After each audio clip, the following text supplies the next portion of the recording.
And the data from his own immigration department confirm that fact. According to documents produced by his ministry, there are between 20,000 and 500,000 people in Canada that are not supposed to be here.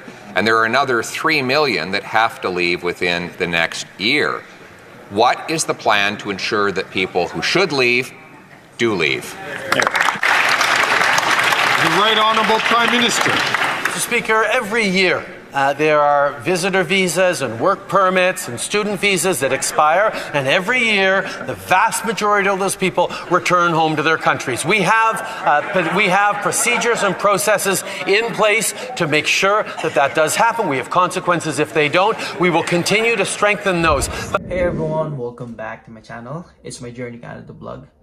Pag-usapan natin itong nangyayaring debate sa Canada regarding sa issue of expiring visas, temporary foreign workers, international students, and currently nag-i-stay pa rin dito sa Canada. Nagkaroon ng debate sa Parliament Hill in between of Justin Trudeau and sa leader ng opposition, Pierre Poilievre, kasama na rin yung ibang party list na nagre-raise ng issues and other questions kung anong mangyayari dun sa mga visas na mga andito as worker and international students nga after ma-expired yung validity nila. Dala ng issues ngayon dito sa Canada sa immigration dahil sa dami ng intake of immigrants kasama ng international students and foreign workers, nag-cause ng some problems like kulang ng pabahay, kaya nagtaasan yung mga renta. Andiyan na rin yung issues ng hirap na makahanap ng trabaho dahil sa taas ng unemployment rates. Grabe ang pagtutok talaga nila ngayon sa issues of immigration. Kasi nga, hindi talaga na-monitor ng maayos the past few years. And sobrang daming intake ng mga foreign workers and then lalo na ng mga international students na nag-cause ng kulang na pabahay. Kasama na dyan yung unemployment rates. Ang hirap maghanap ng trabaho, gaya ng nabanggit ko sa previous vlog ko. Kahit entry-level jobs lang. Napupunta kasi lahat halos sa mga international students and then temporary foreign workers. Then may nagtanong na isang kababayan natin, nagtataka siya bakit daw mas preferred ng mga Canadian employer or mas maraming hinahire ng mga temporary foreign worker kaysa sa mga locals, permanent residents, and Canadians. It is all because yung mga temporary foreign workers, mas mababa yung bayad kaysa sa mga Canadians and then permanent residents, or they'll stick to minimum wage pagka dating nila dito sa Canada as temporary foreign worker. Isa pa, mga Canadians na naka-work ko sa mga restaurants before, hindi talaga sila sanay sa mga mahihirap na trabaho. Gusto nila yung mga pang frontliner lang ng mga cashier, and then most of them yung nakikipag-engage or communicate sa customers like sa drive-thru, nag-order take, nagtitake ng payment. Yung mga locals, paminsan-minsan okay lang yan, bigyan mo ng mga light duty sa trabaho. Pero once bigyan mo ng big responsibilities, bigyan mo ng mabigat na trabaho, based on my experience na na-observe ko, nahihirapan talaga sila. Minsan nga magre-reklamo pa yan and worst, magkikwit talaga yan. Unlike sa mga temporary foreign workers na kahit anong trabaho ang sabihin or request ng Canadian employer or ng mga managers nila dito sa Canada, susunod at susunod yung mga yan. Kasi nandun rin naman yan sa pinirmahan nila na LMIA, nandun nakalagay yung job descriptions.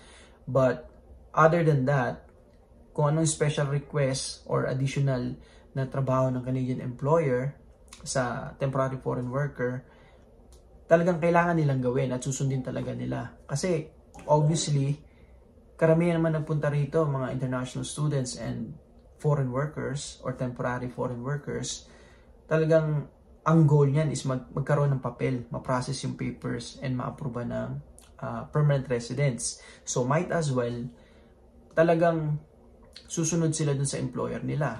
Though, mababait naman ng mga Canadian employers, pero may ibang umaabuso na pagka, hindi ka sumusunod sa mga, ang dami mong reklamo sa trabaho. Kaya nga kita kinuha as temporary foreign worker. May ibang Canadian employer na ginagamit yun para takutin yung mga temporary foreign workers na hindi ko ipoprocess yung papel mo. Totoo yun. Kaya yun, yung iba tumatagal, yung iba naman hindi kinakaya yung abuse. Kaya napapauwi na lang or hindi na paprocess yung papel. Base sa debate na nangyari sa Parliament Hill or yung pagdinig sa kung anong mangyayari dun sa mga expired na visas na andito sa Canada and na-raise na questions ni Opposition Leader Pierre Poilievre, nabanggit ng IRCC and ni Minister Miller na voluntarily lahat ay kusang aalis yung mga mag-expire ng working visa and international student. Ang problema, taliwas yung sinasabi sa current information or statistics ng mga nag-expired na visas dito sa Canada. And as of to date, merong 20,000 to 500,000 or mas madami pa ang mga expired na ang visas, naka-working, and then international students ang nag-i-stay pa rin dito sa Canada illegally. So imagine yung dami nun. And then in the coming year, around 3 million ang mag-expired ang visas. So tinatanong yung Immigration Canada ministers and yung mga involved na tao. The reality is he says that people just voluntarily leave when their permits and visas are up. But his minister admitted this week that that is impossible to prove because they don't keep track. Hot topic talaga ang immigration ngayon dito sa Canada. Kaya ginigisa nila si Minister Miller.